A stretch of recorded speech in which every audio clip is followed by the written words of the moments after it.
Hi, everyone. Thank you for tuning in. Hi, everyone. Thank you for tuning in. This is Filthy Ketchup, and today we are talking about Nancy Laura Spungen, the queen of punk, the number one lady of punk.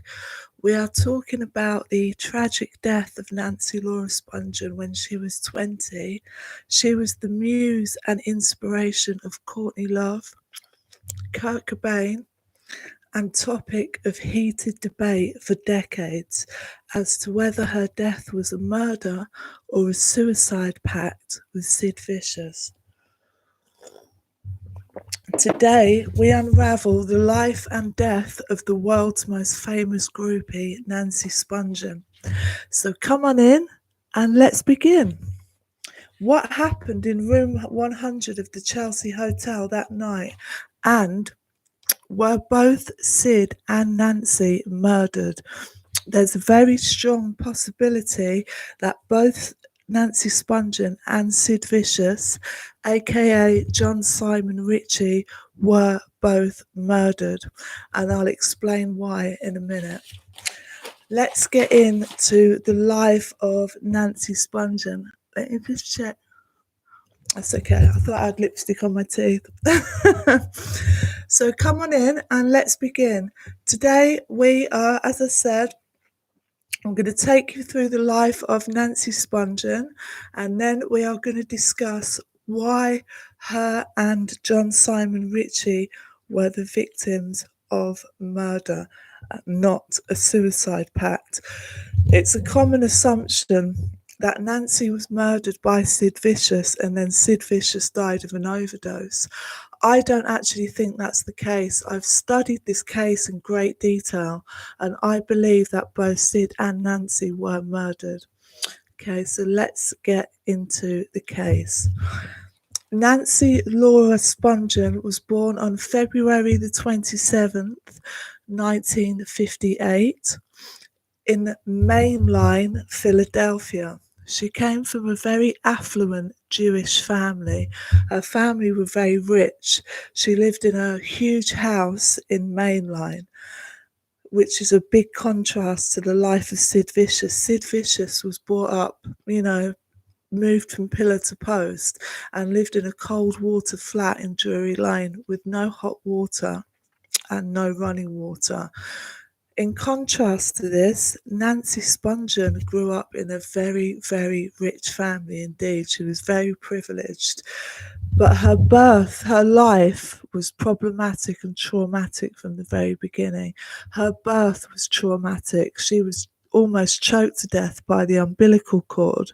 As she was being born, the umbilical cord wrapped itself around her neck and almost choked her to death, so she was starved of oxygen.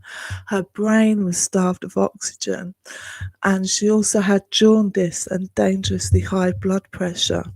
At the age of 3 months, she was diagnosed with hyperactivity and emotional disturbance. She would scream continuously in her cot.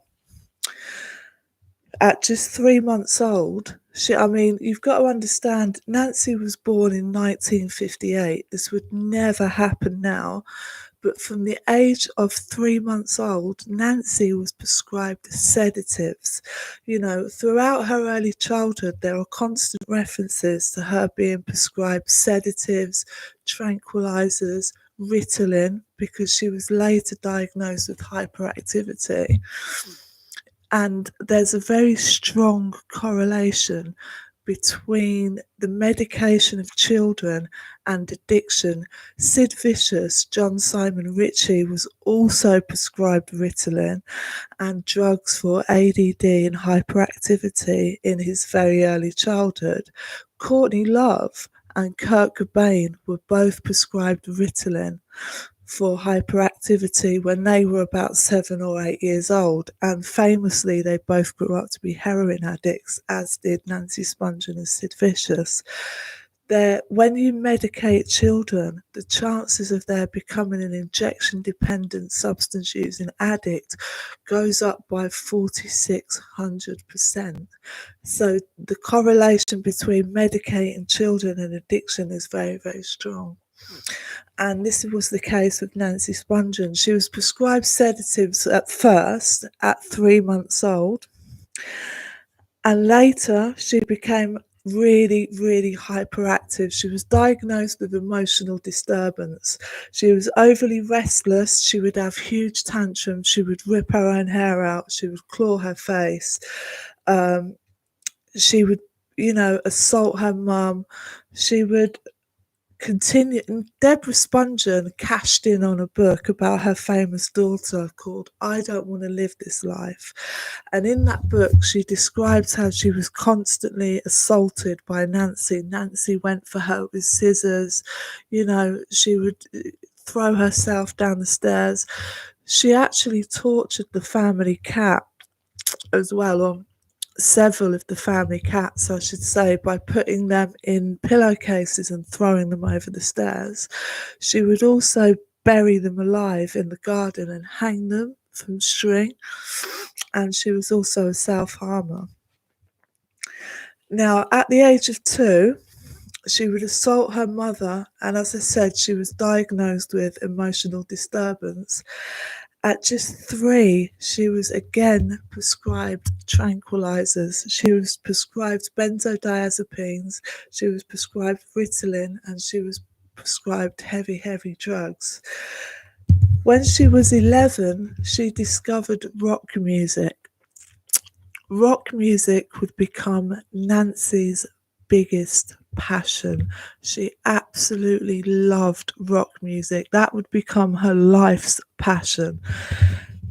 But she was always unable to make friends. She suffered from hallucinations. She would see things that weren't there.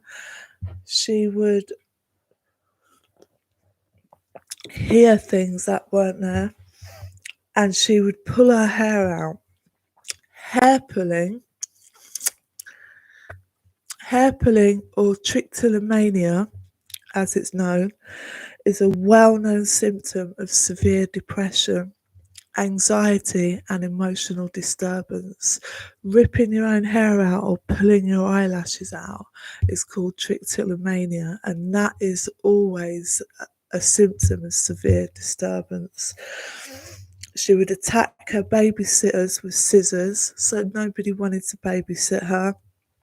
I mean, back in the late 60s, early 70s, the psychiatric care that was available then, we would consider it primitive today. And I often think that if Nancy Spungen had been given the compassion that she deserved, nobody has been more vilified than Nancy Spungen. Nobody has been more, the things that people have said about her have been really, really terrible. And she was difficult to get along with. And she was, hard work. But she needed psychiatric help. If she was alive today, she would have been given the compassion and the psychiatric help that she so desperately needed, and her life would have been so very different. But unfortunately, she grew up too quickly. She saw too much too soon. And by the time she was 16, she was a heroin user. She was introduced to heroin, ironically enough, in the posh boarding schools that her mother sent her to. Her mother sent her to a series of very expensive, very high-class boarding schools, and, basically to get away from her, because she was so hard to live with. And ironically, a lot of these posh girls were drug users, and they introduced Nancy to hard drugs. And Nancy herself has said that when she was 14 or 15, she would run away from school and she would go to New York, and she would work in topless bars or strip clubs, or she would work as a prostitute. And she would use the money from her prostitution, obviously, to support her drug habit, but also to buy tickets to rock concerts. And she would hang around the bars like Max's, Kansas City, famous rock bands. And, people saw, a young 15, 16-year-old girl, and she was the archetypal groupie. She used the money from the stripping and the prostitution to meet famous rock stars. There's a story that when she was 15, she knew like Aerosmith, she knew like a lot of big rock bands. Like she would use that money to indulge her passion for rock music. And it was later on when she followed the Heartbreakers to London that she would meet John Simon Ritchie, aka Sid Vicious. Now, Nancy Spungen, I'm getting a little bit ahead of myself there. She always had a death wish, Nancy Spungen. People who knew Nancy Spungen, including her mother, Deborah Spungen, who, like I said, cashed in on a book about her daughter's life, I Don't Want to Live This Life. She said that Nancy always had a death wish. From the age of 11, she would say that she would never make 21. This was her constant thing that she would say. She would say that I would never make 21. I'm never going to live till 21. I'm going to be dead before I'm 21. And she said it over and over and over again. And later on, when she met Sid Vicious, she continued to say it, and she continued to say, I would never make 21. And that became a recurring theme, not only for Nancy, but for Sid as well. Sid Vicious, we can't talk about Nancy Spungen without talking about Sid Vicious. They're linked forever in the public imagination. Sid Vicious, aka John Simon Ritchie or John Beverley, lived a transient and poverty-stricken childhood in stark contrast to Nancy, who came from a very affluent upper-middle-class Jewish background. John Beverley, John Simon Ritchie, lived with his mother, Anne Beverley, was a registered heroin addict. In the UK, back in the 60s, and I think up until the early 70s, if you were a heroin addict, you could go to your doctor and you could register with your doctor as a heroin addict, and the doctor would give you diamorphine. It was actually a very sensible system. This went out of practice, I think, when Thatcher came into power, and when heroin became illegal and it had to be bought on the street, it destroyed working class communities. Like, it absolutely destroyed working class communities. Back in the days when you could register at doctors and get your diamorphine at the doctors, they also used to do grants to universities. So even if you were suffering addiction, you could go to university, you could get a college education. You didn't have to commit crime to support your habit. So working class people could work their way out of addiction, and they could educate their way out of addiction, and then they would go back to the doctor and take themselves off the registration, and then once they had a college education, they could quantum leap out of that situation and into a better one. But under Thatcher in the 80s, that stopped. Heroin became illegal again. College education went private, so you had to pay to go to college. And because of that, working class people just sank. If you became an addict, you were destroyed by your addiction. But that was yet to come. In the late 60s, when John Beverley, aka Sid Vicious, was a child, his mother, Anne Beverley, was a registered heroin addict. She was registered at her doctor's, and she would get like 3 hits a day of diamorphine. They lived a very transient and poverty-stricken existence. First of all, his father I believe, was a guard at Buckingham Palace. Anne Beverley didn't know him very well. He basically took off as soon as Sid was born, and Anne Beverley took him over to Ibiza, and she would use him for smuggling drugs. She would stuff his nappy, his diaper, full of drugs, and use him to take drugs over the borders, and that's how she made up money. When they moved back to London, when John Beverley was about 7 years old, they lived in a cold water flat in Drury Lane. It had rats, it was filthy, there was no hot water, there was no running water, there was a shared toilet, a shared bathroom for all the tenants of the block. It was very, very grim. The contrast with Nancy's background could not have been greater. Now, Sid Vicious was born on the 10th of May 1957, so he was a year younger than Nancy. Nancy Spungen had an extremely high IQ. She was very, very, very intelligent. Her IQ, I think, tested out at something like 151. So she was a very bright woman, very, very attractive, but her mental problems and her drug addiction were just too much. And dual diagnosis, as it's known, when you've got mental health problems and drug addiction, a dual diagnosis is very, very hard to treat now. So you can imagine back in the late 60s and early 70s, it was even worse. And she didn't even really get basic health care, and because of that her life was just destroyed. Now, she was 14 when she got her first real rock star musician boyfriend. At 16, as I said, she was a serious heroin addict. By 18, she was a stone junkie.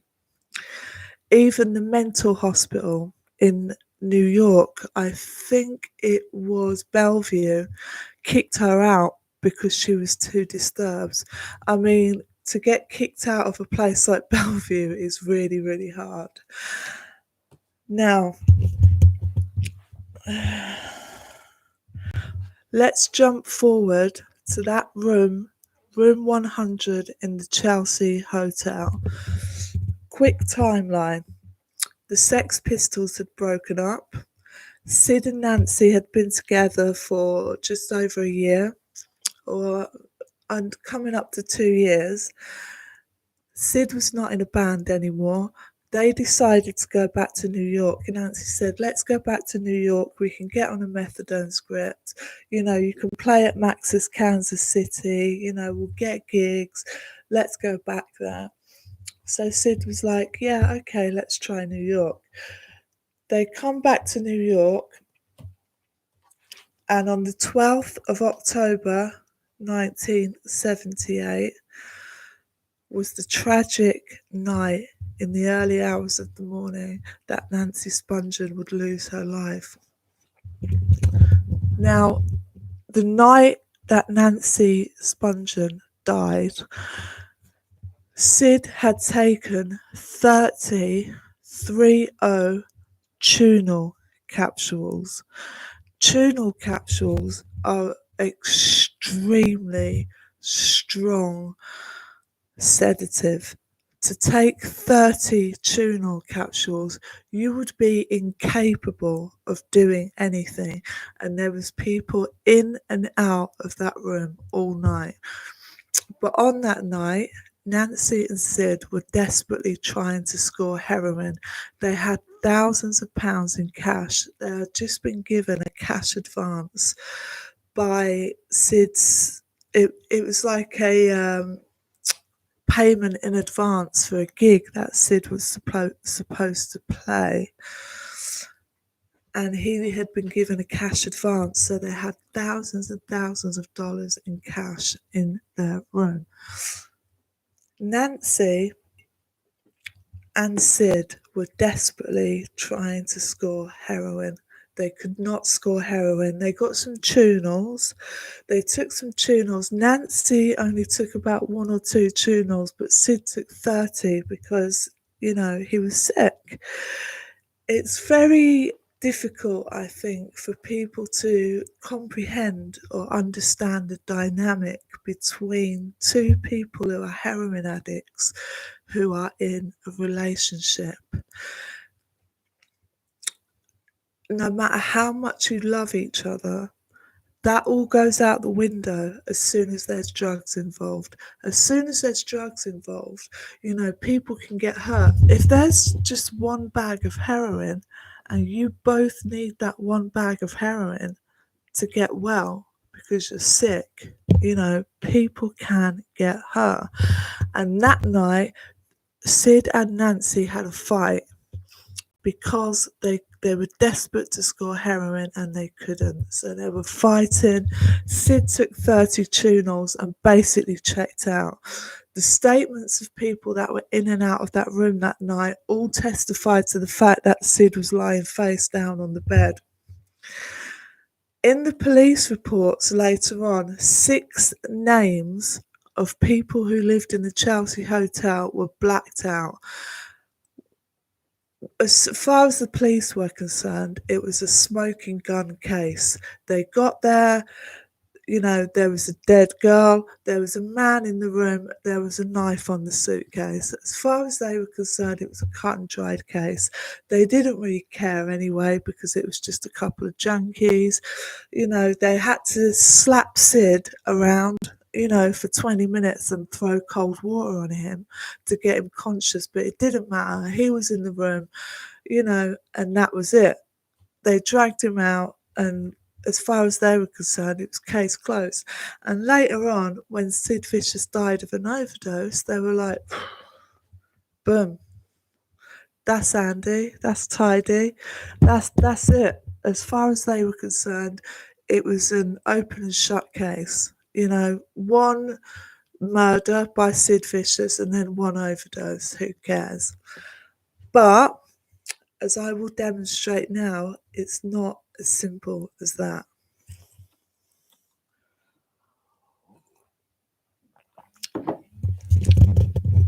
Upstairs on the 6th floor of the Chelsea Hotel, there was a man called Michael.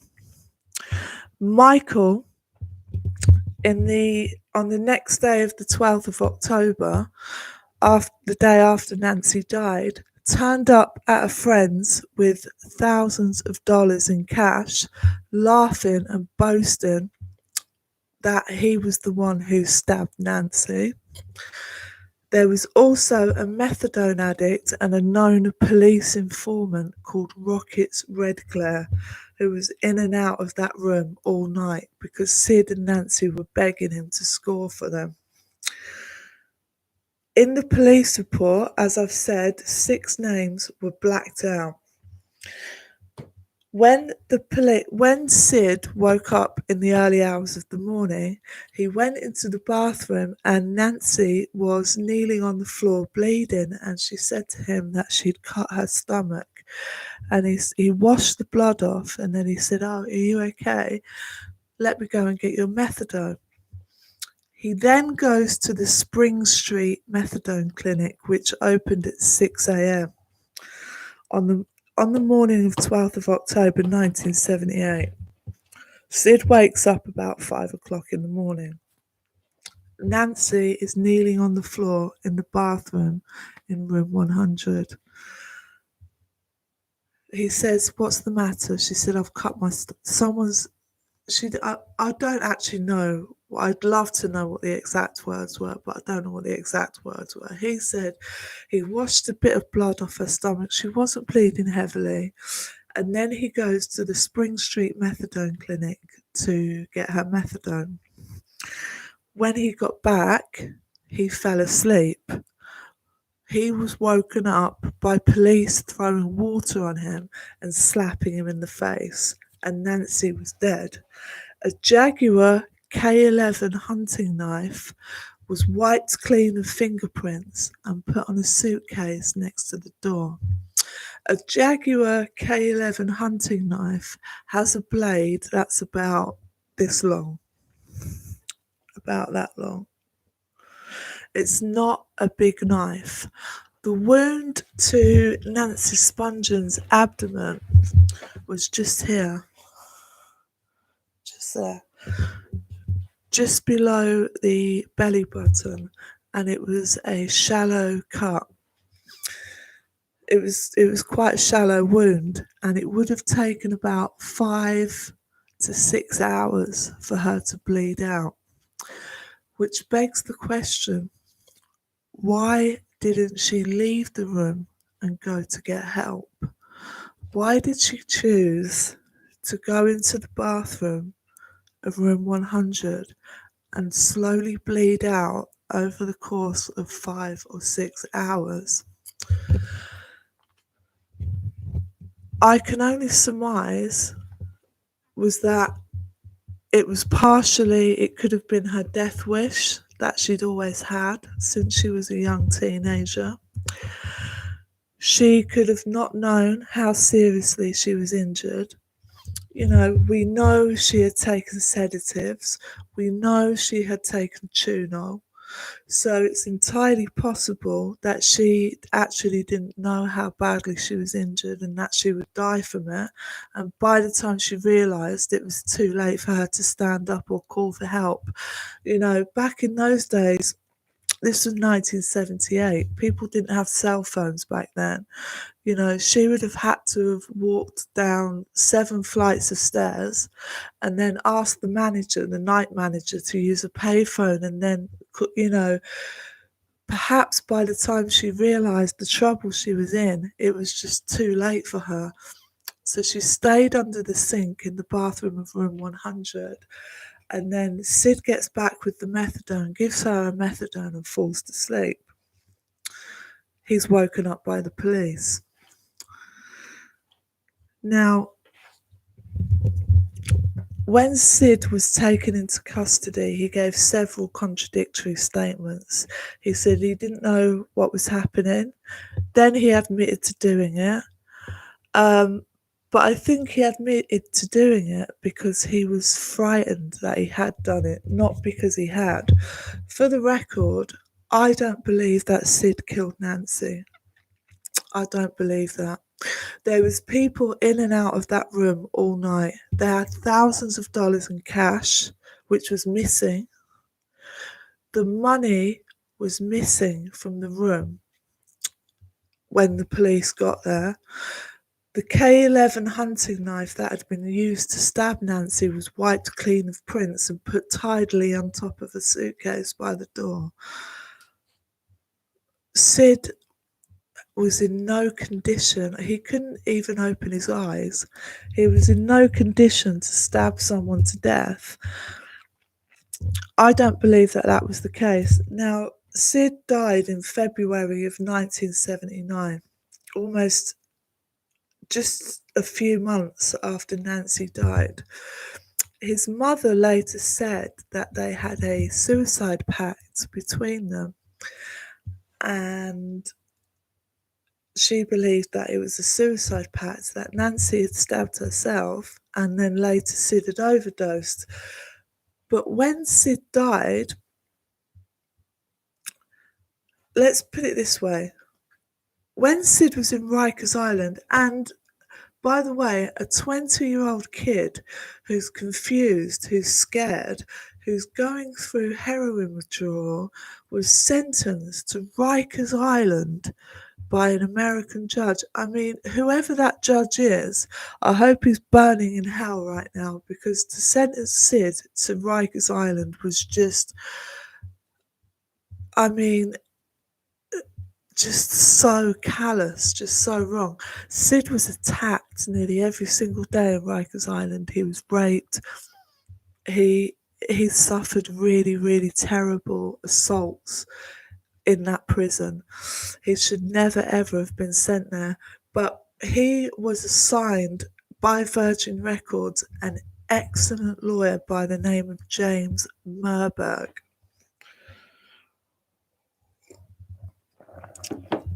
Now, it was well publicised the day that Sid was released from Rikers Island on bail, and it was also in the newspapers that James Merberg, who was a well-known lawyer and a good lawyer, a very good lawyer, and known for being a good lawyer, had bailed him out. Now, let's assume that Rocket's Red Glare, or this guy Michael, had stabbed Nancy. They then read in the paper that Sid's getting out and he's got this ace top lawyer, James Merberg, to help him out. They have got to be thinking, they've got to be worried, they've got to be thinking that maybe some new evidence is going to come out in court, or someone's going to say something, and it might come on top, the shit might hit the fan. So when he gets out, Sid, of course, his first thought is he wants to get high, he wants to score some heroin. He was clean by this point. In Rikers Island, they had cleaned him up properly, beautifully, but he wanted to score, he wanted to get some heroin. So he asked his friend, a photographer by the name of Peter Kodak, if he could score for him. And Peter Kodak said that he couldn't score through the usual channels.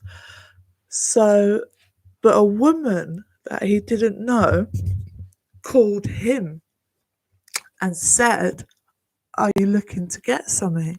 And he said, "Yeah." He's like, "Who gave you my number?" And she said, "Whatever." But he didn't know her. He'd never seen her before. But she'd got hold of his number from somewhere and she sold him some heroin. Now, the heroin that she sold him was 98% pure. I mean, and that is a very, very common way of hotshotting somebody. When you want to get rid of somebody and you want to hotshot somebody, you give them some very, very pure heroin. Now, if somebody had read in the papers that Sid was getting out of jail, they would know that Sid was clean, that he'd been detoxed, because it would have been in the papers exactly how long he'd been in there. Now, if you were worried about the fact that you had killed someone, namely Nancy, and you wanted to get rid of Sid, the best thing to do would be to call Sid's friend and say, "Oh, I've got some gear for you, come and get it." Give them some 98% proof heroin, and then boom, you've cleared the whole thing up, which is exactly what happened. Now, to me, there are two suspects. I believe that both Nancy Spungen and Sid Vicious were murdered by the same person. And it was either this guy Michael or Rocket's Red Glare. There's an extremely strong possibility, when you look at all the evidence, that both Sid and Nancy were murdered. Now, Sid died in February of 1979. Nancy Spungen died a few months before that, on the 12th of October 1978. Nancy Spungen has since been vilified by almost everybody. People have said terrible, terrible things about her. Nobody has said anything about her intelligence, about her cleverness, or about the fact that she was mentally ill. I would like to remember Nancy Spungen with the compassion that she deserves. She was a mentally ill, extremely intelligent woman who had a lot of problems, and she also fell victim to the misogyny that was rampant in the late 70s, and to some extent she was also a victim of that. So this episode is dedicated to Nancy Laura Spungen. Thank you for watching. This is Filthy Ketchup. Thank you to all my new subscribers. Thank you. Bye. Bye-bye.